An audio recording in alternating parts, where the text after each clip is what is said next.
সূর্যমুখী, ইংরেজিতে বলা হয় সানফ্লাওয়ার। সূর্যের দিকে মুখ তাকিয়ে থাকে বিধায় একে বলা হয় সূর্যমুখী। ফুল আকৃতিতে বড়, গোলাকার, পাপড়ি দ্বারা বেষ্টিত, মাঝখানের অংশ কালো। এই কালো অংশ হচ্ছে সূর্যমুখীর বীজ। এই বীজ ভাজি অথবা কাঁচা অবস্থায় খাওয়া হয়। স্ন্যাক্স হিসেবেও এর জনপ্রিয়তা রয়েছে। সূর্যমুখীর বীজ থেকে সূর্যমুখীর তেল উৎপাদন হয়। এই তেল খুবই স্বাস্থ্যকর।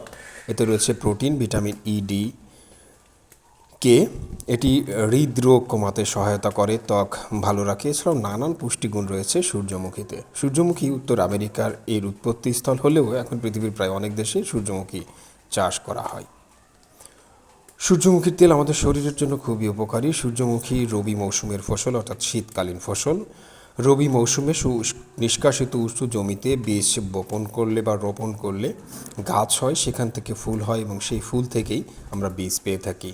সূর্যমুখীর বীজ গোখাদ্য অর্থাৎ পশু খাদ্য বা পাখির খাদ্য হিসেবেও এর ব্যবহার রয়েছে বেশ।